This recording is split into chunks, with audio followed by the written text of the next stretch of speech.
Good evening. My name is Michael Hartner, and I have the pleasure of introducing our speaker for this evening, Leslie Surprenant. Leslie grew up in the Adirondacks, swimming in wilderness lakes and hiking and climbing her favorite trees while dreaming of being a conservation biologist. She achieved that dream and enjoyed a 35-year career with the New York State Department of Environmental Conservation, starting as a wilderness ranger and retiring as a section chief for the DEC's invasive species program, with about half of her career as a fisheries biologist. Leslie was a longtime friend of famed conservationist and author Anne Labastille. Among Leslie's proudest accomplishments is developing and creating the Labastille Legacy Projects as Labastille's estate executive. Working with partners, Leslie donated Labastille's wilderness cabin, its contents, and an endowment to the Adirondack Museum. She also established Women's Writers' Weekends, a memorial writers' residency, and a memorial scholarship for female graduate students studying conservation at Cornell University. Leslie also donated Labastille's 32-acre property on Twitchell Lake to New York State, adding to the Pigeon Lake Wilderness area in the Western Adirondacks. Currently, Leslie is a member of the Town of Saugerties Conservation Advisory Commission and the Ulster County Environmental Management Council. She teaches skiing as a professionally certified alpine ski instructor and has a New York State licensed guide. Leslie teaches backpack camping and leads outdoor adventures and nature rambles for New York State's Becoming an Outdoors Woman program. Welcome, Leslie, and thank you for participating in the Third Thursday Environmental Series. Thank you so much, Michael. That was a lovely introduction, and I appreciate your inviting me. Thank you so much. So I just have a poll, and I'm not going to give you the answer, but I'm just going to put a couple things out here for you to think about. And one of them is, if we were to, starting today, tax coal at $40 a ton of carbon equivalent, or if we were to set aside 30% of our land for reforestation, which one of those would result in more savings in carbon dioxide to the atmosphere and result in less of an increase in temperature? So think about that, highly taxing coal versus, starting today, versus setting aside 30% of land for reforestation starting today. Okay, so I thought a little humor here. So here's my goal for folks on this tonight, is just to be informed, and we can agree on some shared facts. And I know folks that came onto this presentation probably already have a lot of knowledge, but there's not a lot of agreement when you get out there in society, or it certainly seems like there's a lot of disagreement. Understanding the basic science behind climate change and feeling like you can really take steps in your life to make some effective changes. And so tonight we'll be getting some shared facts and some shared understanding. Recognize some of the negative impacts on ecosystems and ecosystem services to human beings, to other species, human communities. And looking at some of your options and energy choices and usages. And we're going to look almost everybody eats every day. So it's one place to look at food choices and climate change impacts on your food choices, and state and local government initiatives. And at the very end, I'd like to share with you some climate policy simulations.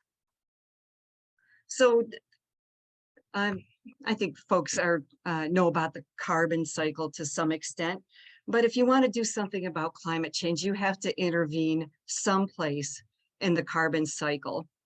And the CO2 that we put into the atmosphere, that's the form of carbon that's usable by plants.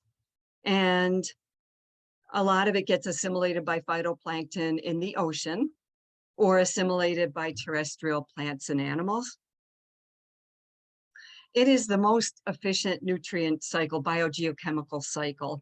Other biogeochemical cycles have ways of losing some of the nutrient as it gets tied up into organisms or the earth or something like that. And carbon is actually what we call a perfect cycle. No molecule of carbon ever gets completely lost from the system. It's somewhere in that cycle. So within the carbon cycle, there's a slow cycle, which is though some of the carbon that gets assimilated by phytoplankton. As phytoplankton dies, some of it drops to the bottom of the ocean and becomes deep marine deposits of calcium carbonate. And that can, over eons, make its way up through volcanoes.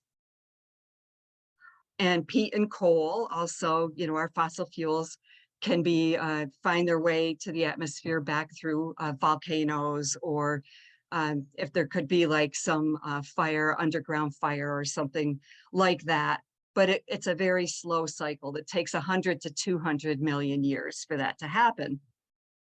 In the carbon cycle, there's also a fast cycle, which is this right here, where you have plants taking up CO2, animals eating the plants, animals dying, plants dying, and returning that CO2 to the atmosphere.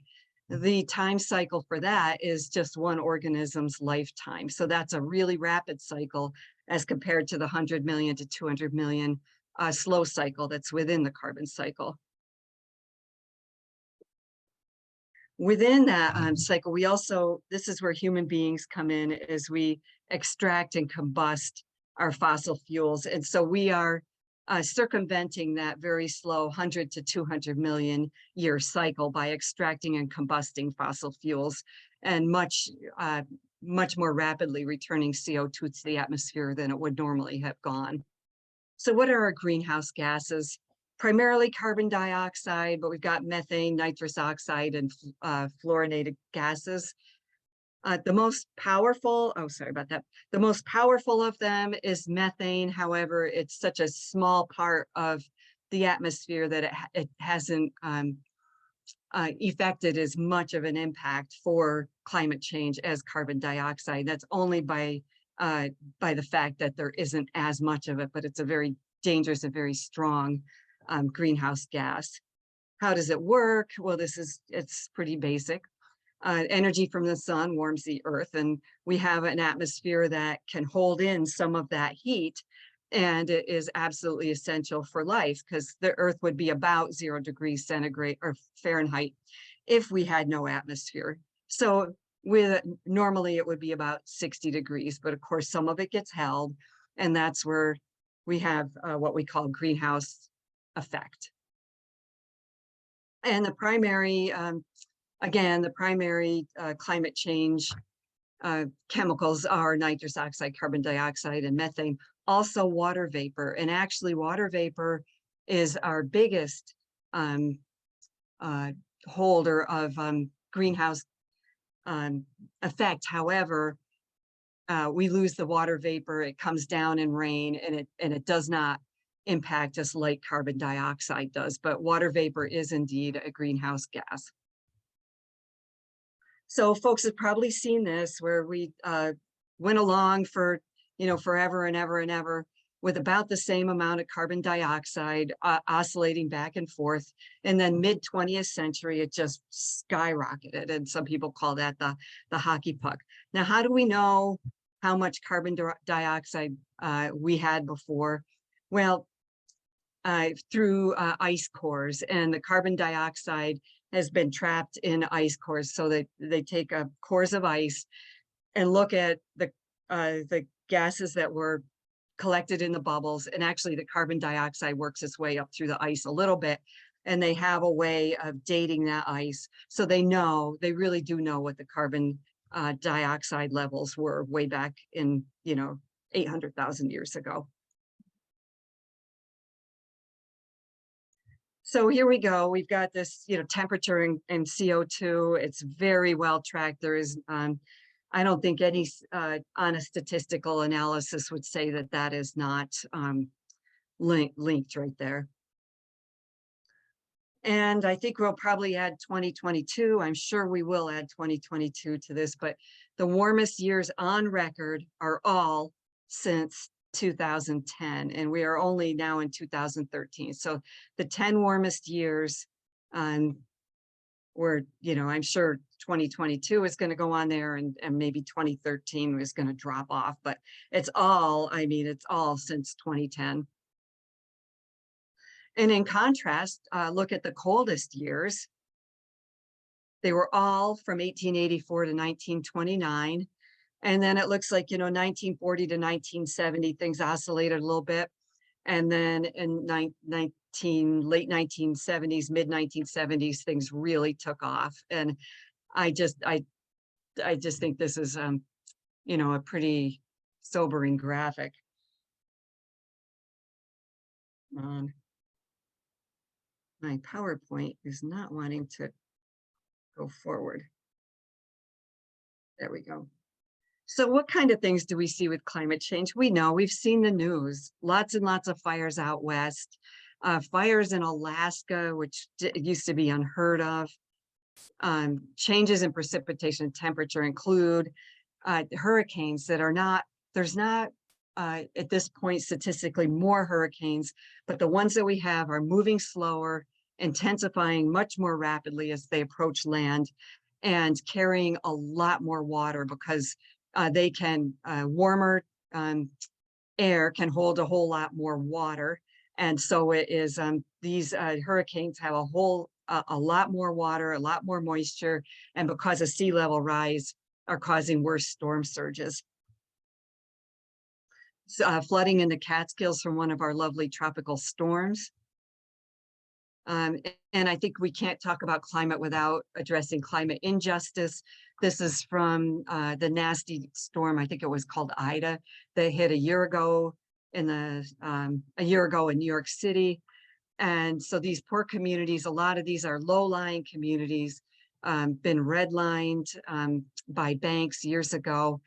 They're 25% more vulnerable to flooding than any other communities. And why? Well, they're concrete oasis. There's tons of concrete. They have high temperature, very little shade, and water just runs off. There's not enough soil to support to suck up the water. Buildings are so close together. It's just, they're just sitting ducks for flooding. Poor air quality in these kind of areas. And why? Well, you flood, you're going to get mold and all that sort of thing. Plus, where's industry? Industry usually parks itself right next to the poorest communities. Heat and flood related illnesses and death. Risks in these communities are much more than we have. Heat injury, asthma, mold, cardiac problems. So climate really has to think about, what communities are getting impacted the most.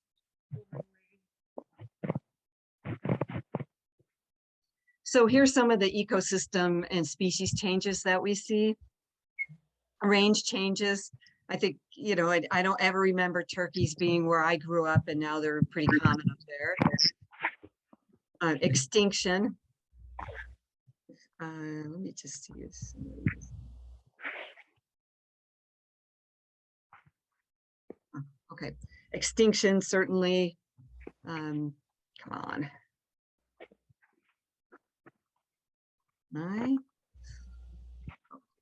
And seasonal life changes. There's a desynchronization between animals and their environment now. And here we've got an ermine that would normally be turning white in the wintertime. Well, its genetics hasn't caught up with climate change yet.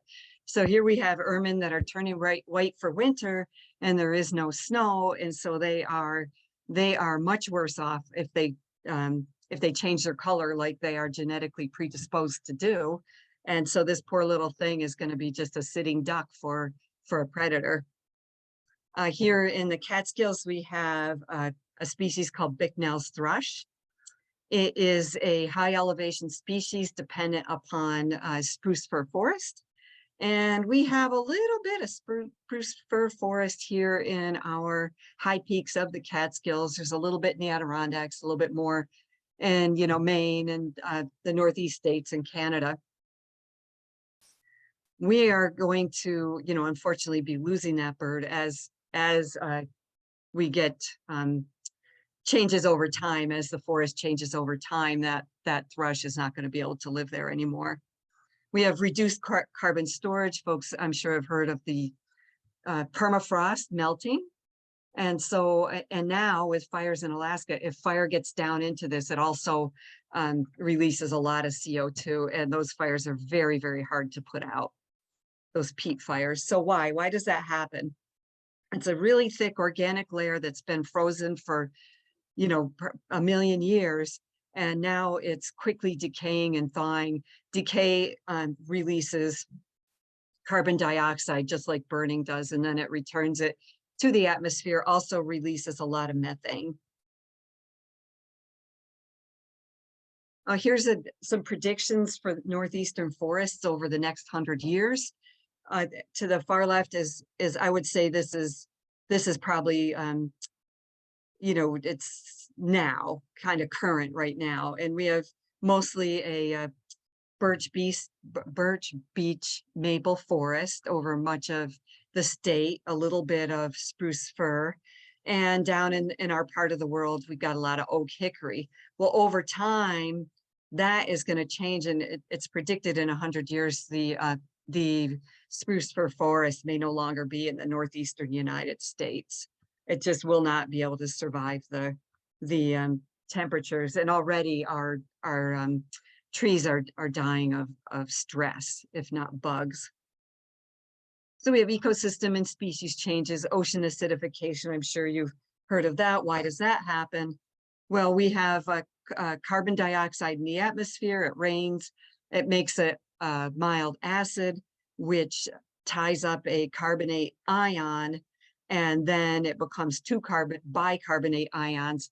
The ocean sea life needs the carbonate ion, this guy right here. It needs that. But if we're putting CO2 and water in the ocean and making a mild acid, it's grabbing up the carbonate and tying it up, so it's not as available to shellfish. So it's just one impact of ocean acidification. But when people talk about ocean acidification, that's what it is. It's the carbon dioxide mixing with rainwater, and that is carbonic acid, and then it can have impacts with the ocean chemistry. So shifting gears into ecosystem services. Without environmental services, we would not be here. I mean, obviously it gives us cultural values, it regulates our air quality, our climate, our water, prevents erosion, everything, nutrient cycling, all of our food, everything that we have depends 100% on natural ecosystems. And in fact, 75% of our cancer drugs and 50% of our antibiotics come from natural resources, and a lot of them come from funguses. This little flower is a treatment for leukemia. Rosy periwinkle provides leukemia medicine. And this snake gives us an anticoagulant. So climate change is going to impact ecosystems, ecosystem services, and those things like medicines that we depend on from our natural world. And of course, water. And who can forget the pictures from last summer out in California, Lake Mead, Lake Powell.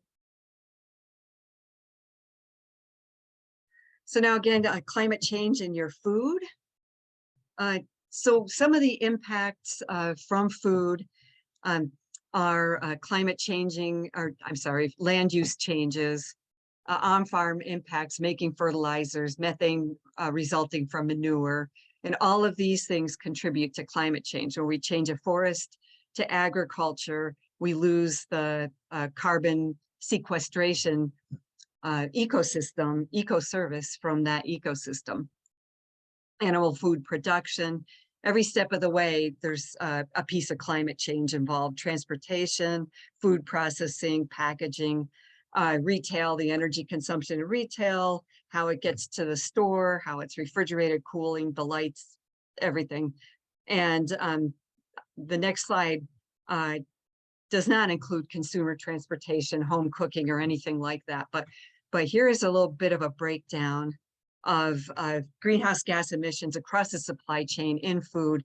And you don't have to pay a lot, don't like get buried in the details here, but big picture, there's a lot that goes into it across the economy, from land use change to packaging, blah, blah, blah. But if you look at it, beef is far and away our biggest greenhouse gas emission food product. And you can work your way down. Gee, you know, I don't want to stop eating meat, but okay, so pig meat. Well, maybe I'll eat pig meat, or, you know, meat or chicken, because those involve lower greenhouse gas emissions. So beef, lamb, and to some extent dairy cattle are our biggest greenhouse gas emission food products. And Leslie, if I can just interrupt, the last item was nuts, but you could hardly read it because it was, because it was in the negative, but I just wanted to point that out. Yes, I didn't realize yeah. nuts was a positive in terms of greenhouse gases. You know, and you know what, I would have thought it would have been a negative because of all the water involved, but maybe it is big picture, you know, in like, you know, in sort of globally a picture. But yeah, it did say nuts, and yes, it was hard to see. So here's without getting into too much detail, but food accounts for 26% of greenhouse gas emissions, just food. And so about, you know, so like it's about a 3/4 to 1/4 split of non-food, with a quarter being food. And then you can further break that down and attribute, you know, a certain amount to land use and that sort of thing. We don't need to get buried in these details. Big picture, food accounts for about 26% of greenhouse gas emissions. And of that 26%, a piece of that is from waste, lost in the supply chain or consumer waste. And here's a statistic: 6% of global greenhouse gas emissions are from food losses and food waste. So that's, you know, that is pretty sad in my mind. So at 6%, so you know, we got 26%, and 6% of that is waste. So how can we lower our carbon footprint when we make our food choices? I think we know, you know, I think you guys really know. Eat lower on the food web. Choose local food sources. This is more and more people are doing that. Pick fruit that's ugly. Nobody else wants it. You take it. Might get a discount on it too. Fresh or minimally processed foods, organic or sustainably grown foods, so you're not feeding into the pesticide, herbicide cycle. Minimize the waste. And there's a couple of cool websites that are they address, hey, you got leftover whatever, make it with this. So here's one: lovefoodhatewaste.com /recipes. And another one, the Environmental Working Group has good food on a tight budget, and it's how to stretch your food and to use those things up and save money and save our environment. So I'm going to shift gears here into some initiatives here in Ulster County. We actually have a Green New Deal, one of the few counties and municipalities in the country that has adopted a Green New Deal. It was adopted in April of 21, and it has it's split up into three goals: immediate actions, 2025 goals, and 2040 goals. And they're pretty ambitious. Accelerating the transition to clean energy, and they had a Solarize campaign in 2021.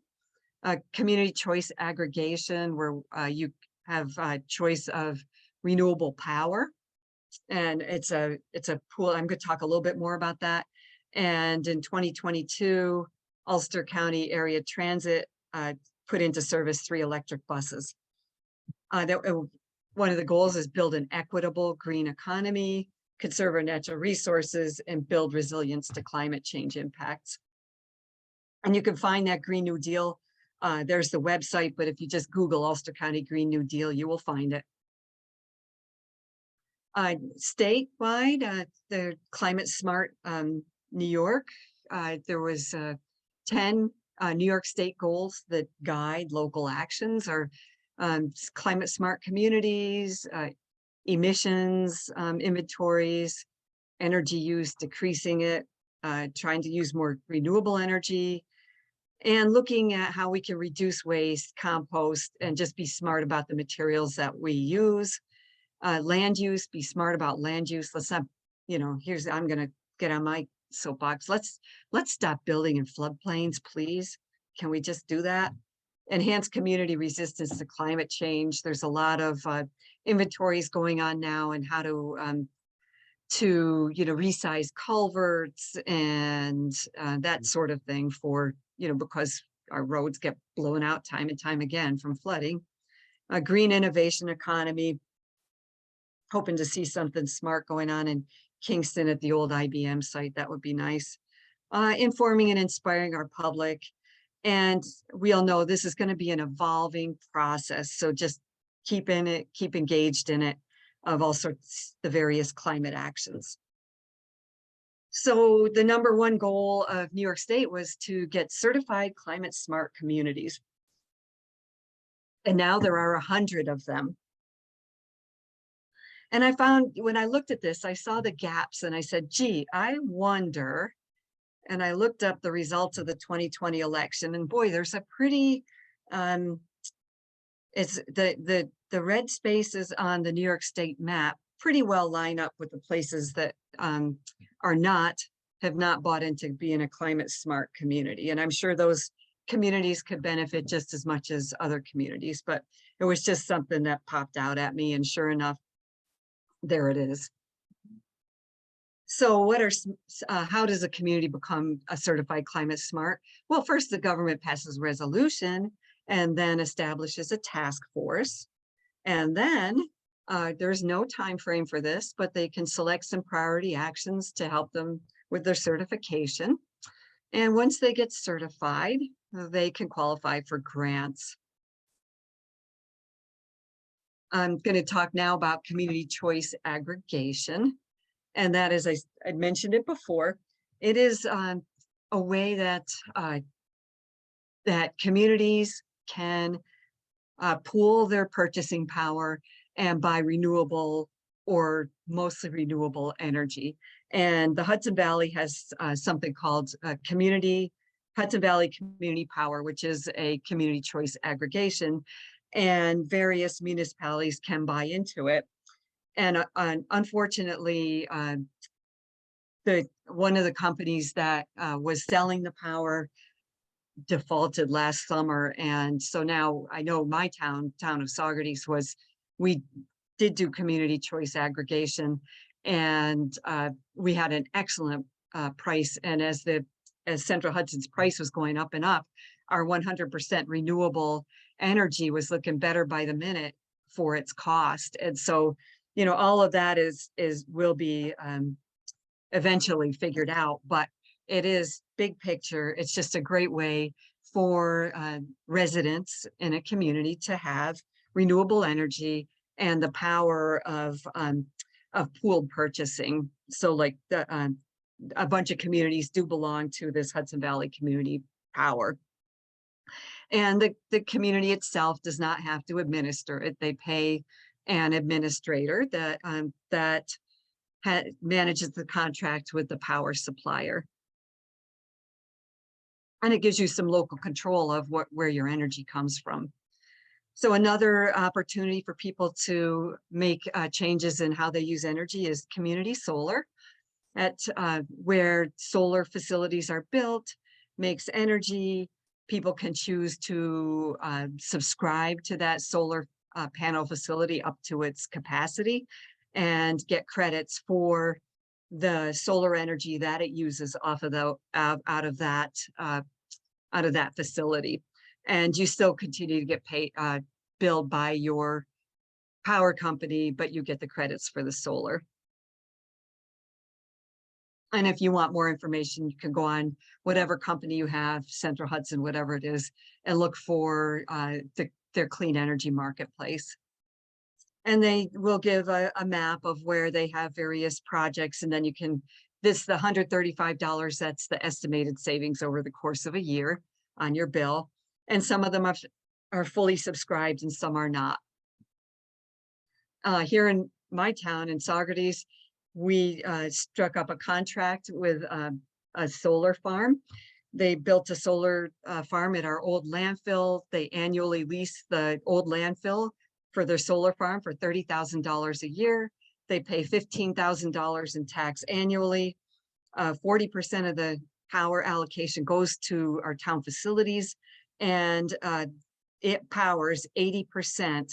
The 40% of this solar field powers 80% of our town's facilities. And the rest, the other 60% allocation went to, could support 150 accounts. So my household does have an account from that solar farm. So state, back to New York State level, 2019, there was legislation passed and signed, climate leadership and community protection, pretty darn ambitious bunch of goals. And so away we go. New York really is a leader in the climate change initiatives, and they have some, pretty amazing goals set forward, including 100% zero emission electricity by 2040. That's only what, a little more, just a little more than 15 years from now. So that legislation did establish a New York State Climate Action Council.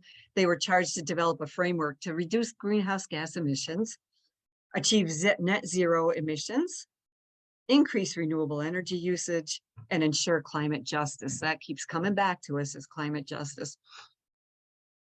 And so on January 1st, they released their scoping plan. And I'm sure some folks on here did put in some comments on what should be included in their scoping plan.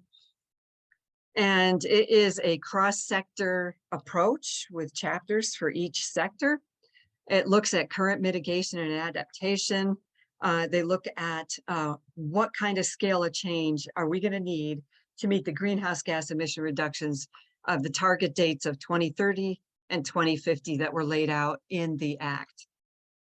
It looks across the board at land use adaptation, and they were looking at this sort of economy-wide, all those things, transportation, building, electricity, et cetera, sort of a cap the emissions and then invest in making those entities less environmentally damaging, and put out less emissions. And strategies for going forward with, varied programs, legislation, regulation, funding, et cetera. And another initiative, Climate Can't Wait, was a coalition of organizations that came together in 2022 and really pushed for legislation. They put together 12 proposed bills. 3 of them were enacted and signed out of the 12, including building code updates and appliance standards, community scale geothermal projects and networks that can be run by utilities. And just recently signed a 2-year moratorium on mining cryptocurrency using mothballed fossil fuel plants. And so this was a really big deal out in the Ithaca area. And so now we have at least 2 years to try to get our minds around that. And there's climatecan'twait.org. So I see some stuff in the chat. I'm going to just open the chat before I make the next step. Am I the only host here? Jewel, yes. Yes, Jewel was the company. Yes, Leslie, you're the only host. Oh, okay. Thank you. So okay. Yes, that's, yep, Jewel. So at this point, are there questions? Yeah, I have a question, Sure. Leslie. It sounds like from what you said that, especially with the Green New Deal, that Ulster County is in the forefront of combating climate change. And I'm just wondering, what that is attributable to. Is there a particular person who was in a position to, lead those changes, or what? I think it was just, good leadership and good, communities. And I think it was right down to our own, conservation advisory councils and just encouraging them to do the right thing. And when Pat Ryan was executive, he was very in favor of taking meaningful steps on climate change. I think it was just, things were lined up the right way. And I don't think if we didn't have leadership at the state level, I think it would have been a lot tougher to accomplish anything down on the county level. So I just think that, just in general, New York was aligned to do that, and everything was the stars were right, and the people that were in place were right. And we had, people like, ourselves working on these local commissions that encouraged our own communities to do the right thing. And when you have a number of communities in a county doing the right thing, then the county's gonna, have to go along, right? Let's hope it stays that way. I hope so. Okay, so I'm gonna move into something else that's called, I'm not sure if folks have heard of this, it's En-ROADS Simulator. It stands for Energy Related Overview and Decision Support, and it's a climate interactive, and it was developed by MIT and Climate Interactive. And so it allows you to test and look at cross-sector climate solutions. So we're going to play around with it a little bit, if you don't mind. It lets you look at about 30 different policies. And this is what the dashboard looks like. And you can find this if you just go En-ROADS Simulator. And I'm actually going to go into this. So what this is there is a huge amount of modeling behind what you see here on the dashboard. They make it very simple. And what the purpose of this was, this was designed for like role playing. If you pretend you're like in a UN climate emergency meeting, and you might represent industry or a country or something like that. And it's a big what if scenario. There's a lot of training that can be given and had on this. And it's for anybody to use. It can be used in classrooms. It's people in Congress have received the training, but it is a look at about 30 different policies and how whether you heavily tax something or heavily incentivize it, or something in between, what those impacts are. So current projections are a 3.6 or 6.4 degree increase in temperature by 2100. So you can use this to say, what would happen if we do thus and such? So at the beginning, I said, what if we were to very highly tax coal, or have a 30%, make 30% of land available for reforestation, which is going to, have more impact? It was sort of a trick question, really. So, but we can play it. I actually can't see people at the moment, but does anybody see a button there they want to play with to see what if? Okay, so I'll just make some suggestions here, and I'll just click these 3 little buttons, and it shows you, where we are now. Coal is heavily subsidized.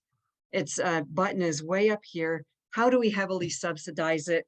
They get huge tax incentives, and various industries do get subsidies by favorable tax treatment and those sorts of things, and even like, providing federal money. So I said, what if we taxed coal? So right now it's on, right here would be half taxed, half subsidized really, but right now it's heavily subsidized.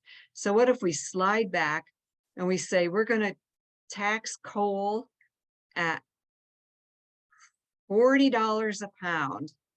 What's that going to do in 100 years? So you come up here and you look here and you say, holy crow, we can highly tax that, but it's only going to make a 0.1 degrees Celsius difference. So you can say, okay, what if we didn't do that? What if we went up to the deforestation? Say, what if we dropped it 5% a year? So you click on this button and you say, well, it's status quo. It's increasing at 0.1%. What if we dropped it 5% a year? Every single year we reduce deforestation by 5%. These are those questions that I asked you at the beginning. It is kind of a trick question. So now what happens?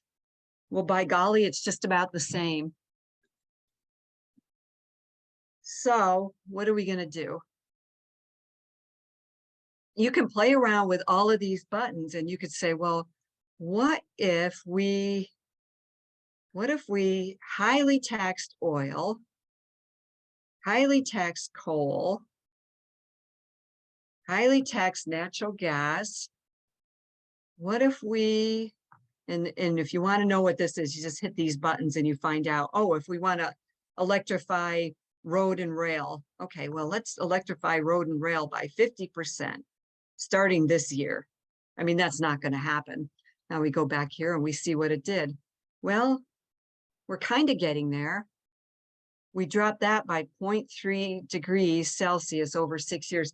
So it's really easy to get discouraged and say, well, no matter what I do with the buttons on here, it doesn't make a big difference. But I think what you might find when you play with it is, well, let's see what happens when we do energy efficiency. Wow, we could get, highly increase our energy efficiency. But it's a kind of thing, if you hear on the news, well, we want to tax coal or we want to do this, you can get on here and you can look and see what the impact might be, but it can also inform you on what you might want to ask for. And I think if you really get into here, what the target is, we really don't want more than 1.5 degrees Celsius. So what does it take amongst all of these sources of primary energy? What is it going to take? And these, in our opportunities for energy efficiency, what's it really going to take? And I think what you're going to find, it's going to be a real cross-sector approach where everything has to move a certain amount, but this can help you in your asks, in your letters, in your own understanding. So I'm going to encourage you. And if anybody has something to say, hey, what would happen if you push this button? Does anybody want me to manipulate something? Like here, what if we found a big breakthrough in zero carbon? What happens?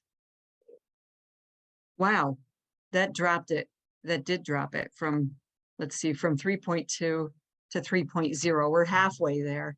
So you just find that it's going to take a lot of manipulation, and we don't have time to waste. So I just wanted to draw your attention to this. I'm not sure if anybody on here was aware of this before, but draw your attention to it and suggest you get in there and play with it and see if you can get some training in it. And I have not received a training, but if you want to become a trainer, you actually can. You can go through a train the trainer, and you can go to like whatever colleges or community nights or something like that and present this to them for their playing. I mean, we spent 10 minutes on it, and it's the kind of thing that you can easily spend a full day or more. Leslie, we have one question in the chat. What would happen if nuclear is reduced? Is reduced.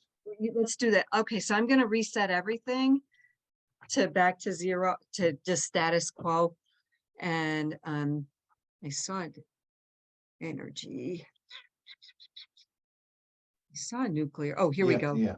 Status quo. The way this is done is by incentives or taxes. So the way that we would reduce nuclear in this model is we would extremely highly tax it. And look at what it did. It didn't do anything. I think because there's not very much nuclear. Right, right. So what if we highly incentivized it? What if we increased it? It still drops it by 0.1 degrees Celsius. So it's really, I think you can get an idea of how powerful this tool is, and just it can answer some of those what ifs. And it's not just by guess and by golly behind here. There's a lot of really powerful modeling. And this is, you're just seeing the dashboard that has a tremendous amount of science and math and modeling behind it.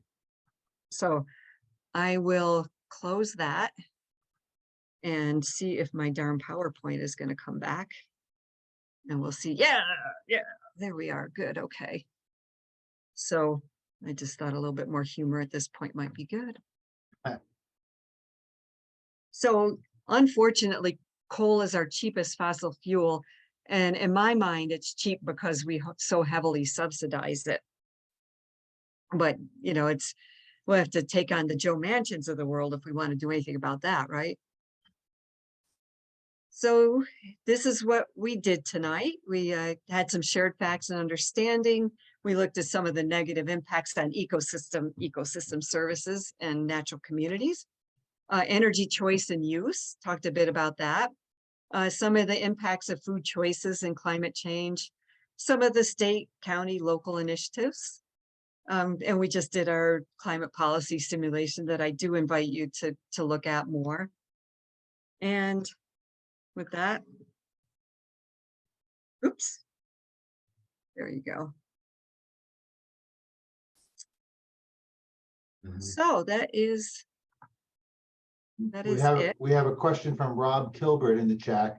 Okay. It says, Leslie, can you talk about the status of the Earth's ozone layer and the impact on a weakened ozone layer to wildlife and the natural growing cycle? Oh my goodness, that's a big question. Oh my Yeah. gosh. I don't know what the current status that I had heard, or the last that I had heard, was that it was the ozone layer was not as weak as it had been. It was kind of kind of mending itself, because it's going to be there if we don't ruin it with fluorocarbons. So the impact to wildlife and the natural growing cycle,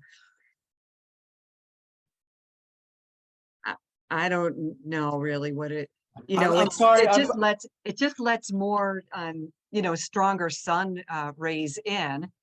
So what were you thinking? Yeah, I understand that there's stronger rays. I mean, I feel that the sun is much stronger. The tops of trees seem to really be suffering the most. And I've also heard that the ozone layer shelters us from ultraviolet C rays and B rays, which are now reaching the Earth. And so how do we mitigate that, or how do we improve that? Because well, we mitigate that by not putting so many fluorocarbons in the atmosphere. And we have, I mean, the refrigeration doesn't I can't, what is that stuff that's in our refrigerators? Freon? But that's, yeah, Freon has been phased out. So that was one of the biggest fluorocarbons that broke down the ozone layer. So, you know, in terms of, yeah, natural growing cycle, it's just, if the sun rays, you know, I haven't really followed that, but I think that it would, certainly plants that are adapted for more shade and not as strong of sun would be impacted. But, you know, I think how do you tease out the impacts from climate change and a weakened ozone layer? It's really all it's difficult. I don't know. Driving around the reservoirs, the trees bark. You know, I don't know. I never remember seeing such a sad shape, and most of these trees are dead, and they're also very exposed to the sun. So I'm going to jump in here. The ozone layer effect is mostly at high latitudes, and it is indeed getting to be less of a problem. If there's damage around the reservoir, that's probably more related to climate change, would be my suspicion, Exactly. than to Yep. the ozone effect. I Climate change agree. is going to swamp that out. I agree, Alan. And then climate change, we didn't even get into it, but climate change is also opening up our ecosystems to a lot more damage from things like invasive species and insects that are moving in that are not necessarily not native, but they're moving into the area because the climate is more conducive to them than it used to be. Like we never thought that southern pine beetle would be, coming in up to, the Shangums. But yes, indeed, here it is. We never thought it would come into New York State, and it did. It first came into New York State on one of the big tropical storms. Just blew the little buggers in, and then they expanded from there. So, anybody else? Well, thank you for your time. I appreciate it. It looks Well, like there might be thank you, Leslie. That one more was chat. an excellent presentation. Yeah. Thanks. And the your PowerPoint, is that online somewhere? No, No. Okay. no, sorry. I mean, it'll be in with your recording, I guess. So Yeah. yeah. So I have a question if it's not too late. oh, I like the wood, the cabin or whatever you're in. That's nice. Yeah, that's our house. Yeah. Nice. The community choice aggregation. Mhm. I write local, I'm a local newspaper writer, and I wrote about, I interviewed, I forget his name, but he was an administrator for the Hudson Valley Community Choice Aggregation Oh, yeah. organization. Maybe you might know him, but I wrote an article about that. I report for the town of Rochester a lot. Mhm. So, and then it turned out that that company Jewel, or was it Jewel, defaulted. No, not That- Jewel. Columbia Utilities. Columbia Util, okay. That was the energy producer. Jewel was the administrator that contracted with Columbia, but yeah. So, so then all those customers were returned to Central Hudson, am I right? Mhm. So, Yes. so the town of Rochester naturally didn't go anywhere with the community choice aggregation because I guess, it's not happening as far as I can understand it. Correct. Yeah, I mean, it's still a thing, but I think I can understand how communities would be very gun shy on that. Well, I mean, is the community choice aggregation doing anybody any good right now? And what's going Well, on? is it as a concept, as a program, as a thing? Absolutely. It was the utility involved that defaulted, but it doesn't completely negate the benefits of a community choice aggregation or the concept of it or how they work. It was, one piece of that fell apart. Well, And I as guess- a result, I mean, I guess so how are the administrators of the community choice aggregation dealing with this default? How are they going to make up for it? well, you would have to check with the municipalities that are involved. It's, I know, Saugerties is I think inclined to take legal action, but I mean, Jewel is certainly taking legal action as far as I know. Uh-huh. And So, I mean, but as a concept, it's still an excellent concept. Sure, it sounds like a great concept, but I'm wondering in practical terms, if it still, really exists in practical. Well, yeah, I mean, you can't just say, we're not going to do community choice aggregation because one electric provider didn't meet its obligations, and therefore we're going to never do this again. No, you can't do that. No, it is one you know, provider, which is let me put Columbia it- Utilities. let me put it another way. Wait, let me, hold on. I'm gonna let Marcus, I'm gonna let Skip answer this. He's jumping Okay, in. so what's going on right now is they're going to re-up the program in Saugerties. Actually, I was just on a meeting with that. Oh, that's been decided. Yes, they're gonna know go it was ahead. being Jewel looked is at. gonna reconnoiter. The program is still going to be, they're gonna put out RFPs for another supplier. And Okay. hopefully the prices will drop by April. One of the problems that happened with Columbia is they didn't what they call hedge, like in hedge your bets. They got in Exactly. big trouble because Yep. they promised that 7.2% rate and then everything went up. And they hadn't secured a good rate, so they got in a lot of trouble. So I won't go into details. They got kicked out of New York. You must have just gotten, that is really new news. Yes, so. Yep, like Well, brand new that's news. been the last couple of months. So Okay. you can talk to Jeff Dombrowski about that, Demansky about that.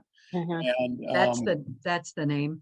Yeah. right, yes, he knows a lot Yeah. about that. But what is happening is the town of Saugerties is going to go forward with Jewel. Jewel is suing Columbia, there and a couple of towns, including Saugerties, is a party to that to try to get recompense for. Although I have to say one thing, that although Columbia dropped out, everybody that was in the program, because there was no contract, because there was no fees, nobody lost any money. As a matter of fact, over the 23 to 25,000 people that were involved in this, they saved $8 million over 10 months. So you have to separate, like Leslie said, you have to separate one bad actor, which was Columbia, which is the supplier that didn't do what they promised, from the whole program, the whole CCA program as a whole, which is still viable.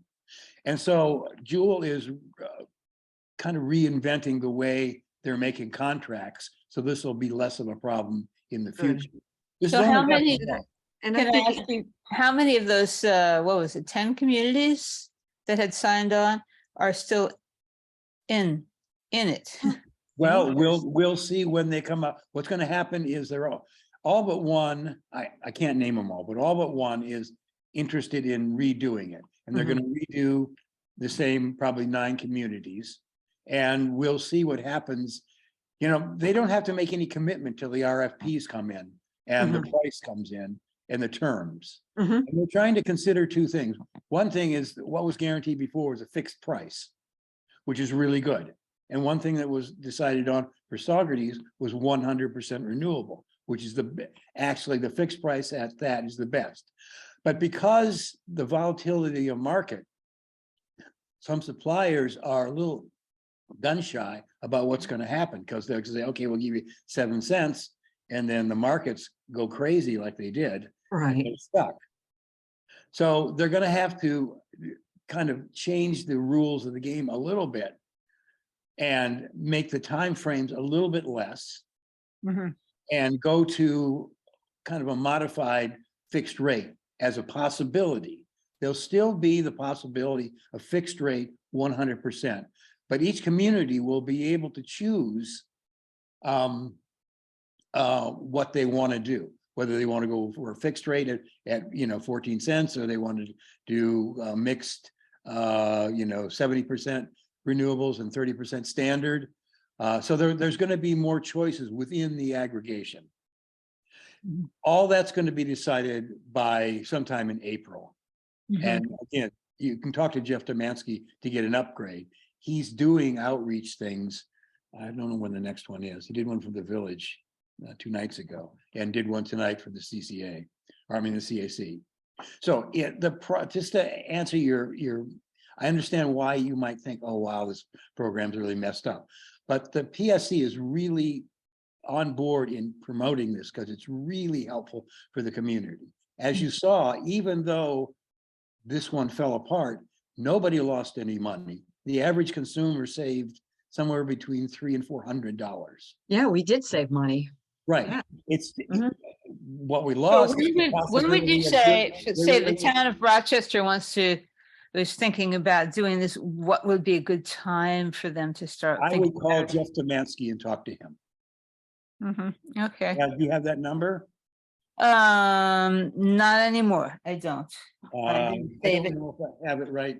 I think, once there's success, and we can't say that, saving $8 million was a failure, but once there's success, I think other communities will look at that and want to try it more. But I can, I can understand the concerns. Yeah, At no, this point, yeah. as a reporter, I'd like to, Okay, I'm gonna get you Jeff's number. Okay. Hey, Skip, thank you so much for joining in. Thank you so much for jumping in on that. You're so knowledgeable, and I had not, I knew the town board most of the representatives were in favor of bringing back the CCA, but I wasn't sure where it Yes, stood. they are definitely progressing. Good. Julie's reaching out. There's gonna be kind of a modified kind of contract to both try to mitigate what happened last time, or Mhm. try to prevent, I should say, what happened last time. So Jeff Demansky's number for Hudson Valley Energy is his group. What Hudson Valley Energy is the outreach group for Jewel Power. They are the community, contact and running the workshops. And Jeff Demansky is the main guy there. And his number is 845 859 What was that? 859 859 9099. 9099. Okay. And he There can you tell go. you who's involved and whether Rochester can get involved or whether there will be another group to do that. So, but All it right. is happening. It is a really healthy thing. The PSC really wants to see it happen. So they're doing all they can to, mitigate what happened and make sure it doesn't happen again. And it's really too bad because what happened is the CCA came in at the same time as Central Hudson had all its billing problems. Exactly. Yeah. Central Hudson tried to palm off part of the responsibility on, well, we didn't get paid by this, which wasn't the case. So there's this, all these problems with billing and all that. All of a sudden, people are pinning on CCA, which is not the case. Not Wasn't at all, because Central Hudson has got their problems no matter who they're dealing with. exactly. So that was unfortunate. They got that bad, name recognition. But the program is still strong and the program is still good. And the people who were in it, don't let anybody tell you any different. The people who were in it gained. Nobody Oh, lost. yeah. And they lost is Oh, an totally. opportunity to go forward and keep gaining, which is, not really a loss. But nobody lost anything, even though it failed. So the CCA program is a good one.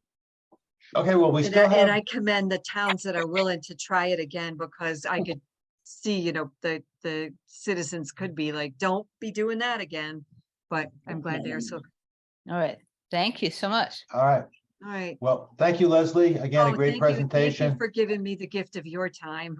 And no, really, we need to thank you. And thank you all who sat through this and listened to the presentation and came tonight. And please spread the word about the Third Thursday Environmental Series. We're slowly building a following, and we'd like to see that grow.